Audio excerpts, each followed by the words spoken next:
how fat loss actually works. One of the most popular questions I get is, how do you lose fat? How do you lose weight? And oftentimes the question is, how do I lose weight quickly? Or how do I get ripped quick? The classic. Guys, you don't want to lose weight quick, and we'll get into that a little bit later. You want to do it in a way that is sustainable for you and that you can stick to long term, or else you're just going to gain the weight back. But how do I lose weight? It's still a good question, right? How is that possible? How does the body actually utilize fat and use that for energy? Well, that's exactly what it does, right? So every single day, every single movement we do, every single breath we take burns energy, and we call that unit of energy calories. So if we're going for a run, if we're taking a nap, if we're even sleeping, our body's metabolic processes are occurring, our lungs are working, our liver's working, hopefully. All these different things are happening in the body, and they're using energy, aka calories, for that to occur. So on a total day, that TDEE, or the total daily energy expenditure, might say, just to make the numbers easy, they might be about at 2,000 calories, right? So we're burning 2,000 calories just by existing, by maybe hitting our daily run or our daily workout, or maybe just going to work, and that's all it comes down to, right? Now, if we're gonna be eating 2,500 calories, right, and we're burning 2,000 calories, where does that extra 500 calories go? Well, it's simple. It gets stored on the body as fat, and that's all fat is, guys. All fat is stored energy so that we can use it later, right? This is how we evolved, so that we can have fat on our body, and in case we don't get food in the future, when we are hunting and gathering and stuff like that, if we don't have food, well, we still need energy. Boom, we got the stored fat on the body. Very, very effective, very simple mechanism here. So if we want to burn that fat, what do we have to do? Well, if we're burning 2,000 calories a day, and if we eat 2,500 and we're storing fat, what happens if we eat 1,500 calories? What happens then? Well, if we burn 2,000, that energy had to come from somewhere. Where did it come from?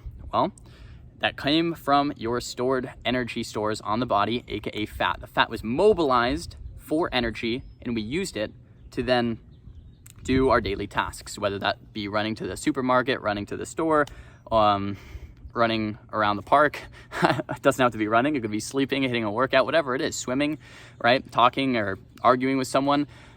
Using the body requires energy, and that energy comes from stored fat on the body. Now, that's not the only place it comes from. This is a little oversimplification. In fact, the body has three main sources of energy. It can use it first from glycogen stores. This is from stores when we eat carbohydrates. They get stored in the liver and the muscle as glycogen, and our body's like, okay, I need energy, glycogen, great. Once these glycogen stores become depleted, then the body turns to fat for fuel, right? And we don't get to choose where that fat comes from. Unfortunately, it's mobilized throughout the body. We don't get to choose, I want to lose fat in my stomach or my back or my hips or thighs.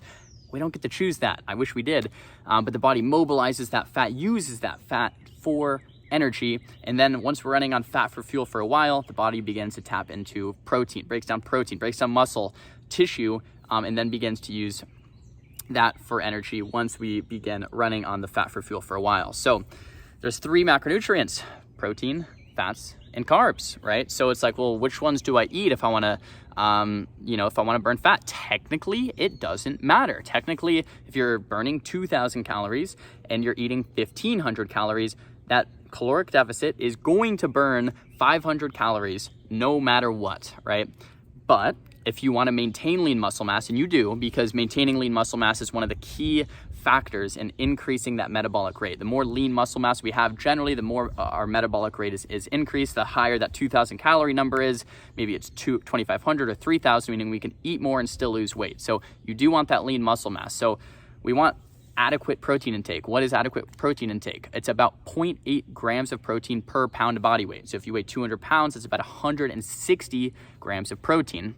I weigh about 150, whatever that comes out to. I go for about 120, 130 a day, very simple, very simple. So we want that amount of adequate protein for sure. You can go a little under, a little over. It's not going to make or break anything crazy, but around that number is what we're aiming for. So let's dial in the protein.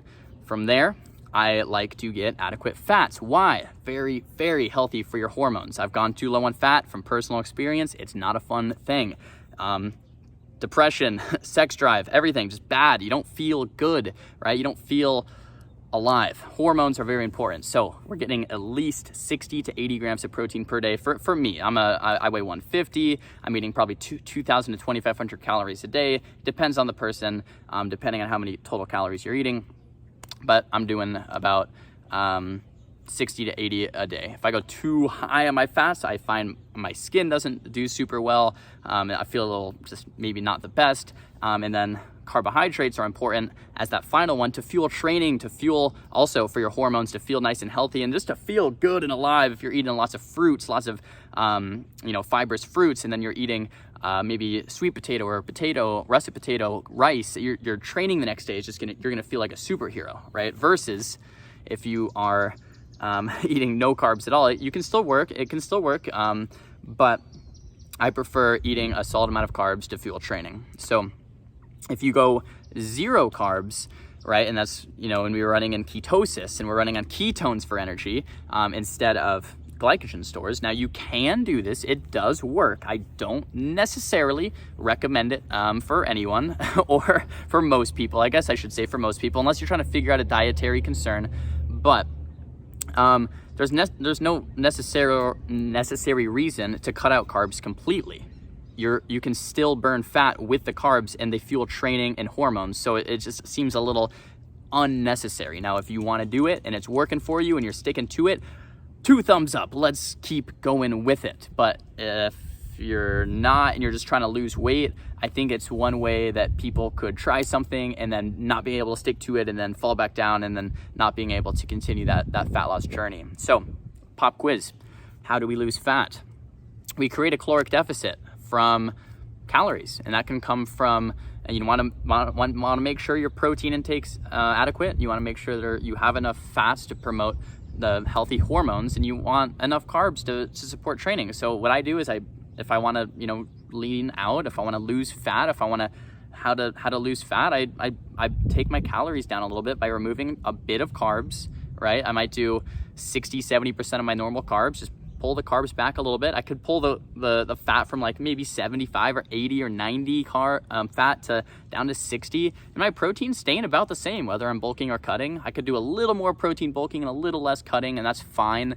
But essentially we're dialing back the calories, right? So our body creates that caloric deficit, and when that caloric deficit is there, our bodies have a chance to say, okay, I need more energy. Let's use that stored fat that we have on the body for energy. And that is essentially how we lose fat as humans and how we gain fat as humans. You want to gain fat? Just eat in a caloric surplus.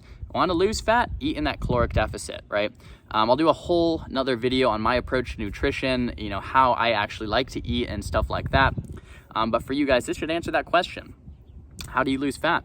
How do you find out that number, that TDEE number? A lot of people watching this video might be interested on that. They're like, well, I'm not burning 2,000 calories a day. I don't know how many I'm burning. How many calories do I eat? How do I track all this?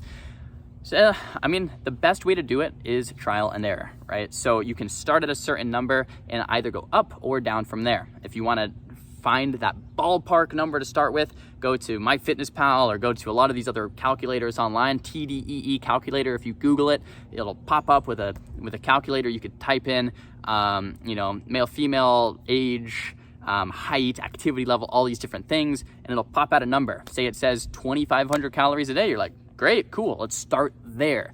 So you start at 2,500 calories a day, or 500 less. If you want to lose weight, you do 500 calories less, and you're like, cool, I'm losing weight. Then boom, don't change a thing. You figured it out.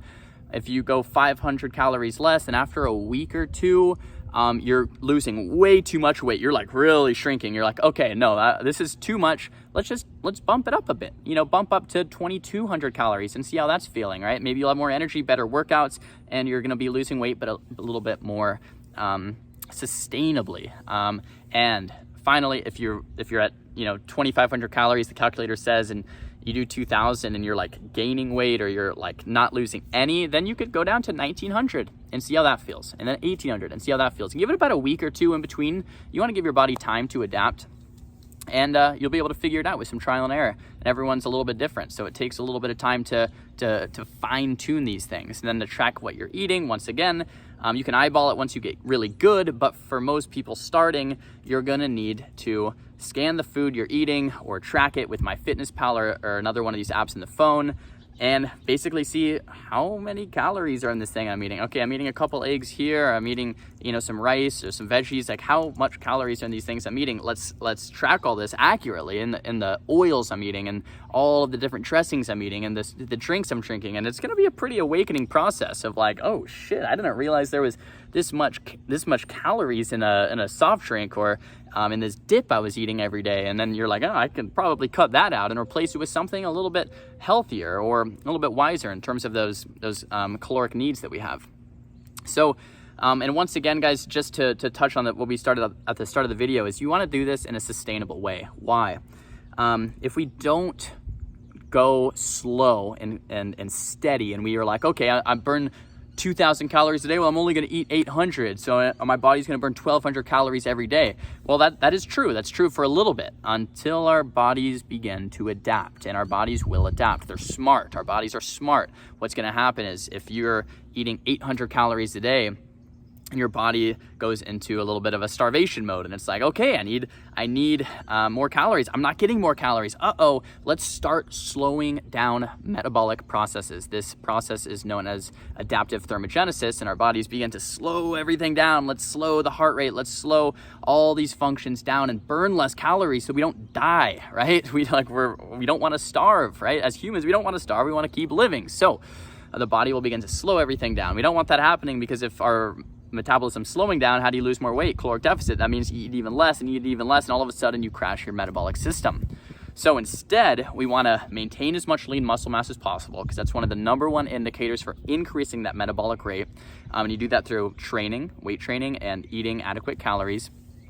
And we do that through creating a healthy, sustainable caloric deficit, right? And I like to do 300 to 500 calories per day, right? And after a while, if you can't stick to that, you're starving, just eat at maintenance for a little bit. Eat 2,000 calories, maybe even go to a slight surplus for a day, then go maintenance for a week or two, and then cut back down in that deficit, right? And that will be a little bit more sustainable. Sometimes you're not going to be able to sit in that caloric deficit for too long. So caloric deficit, losing weight, feeling a bit hungry, let's go maintenance for a week. Let's go back down to that caloric deficit. All right, so guys, this is the basics of how fat loss occurs. All right, next time someone asks you how fat loss occurs, you'll be able to tell them, right? We have that caloric deficit, we have that caloric surplus, our bodies expend energy, we eat that energy, and boom, that's how it works. Guys, if you enjoyed this video, make sure to hit that subscribe button. Make sure to give it a big thumbs up. If you did not enjoy the video, give it a big thumbs down. If you guys want to learn more about all this stuff and how fat loss works, how to build muscle in the body, and how to lose fat, check out the fundamentals in the program and the cookbook down below. It has all of the stuff I'm talking about and more, and recipes on how I like to eat, how I like to lose fat, how I like to stay lean, all that kind of stuff. That's pretty much it. We'll see you guys in the next one.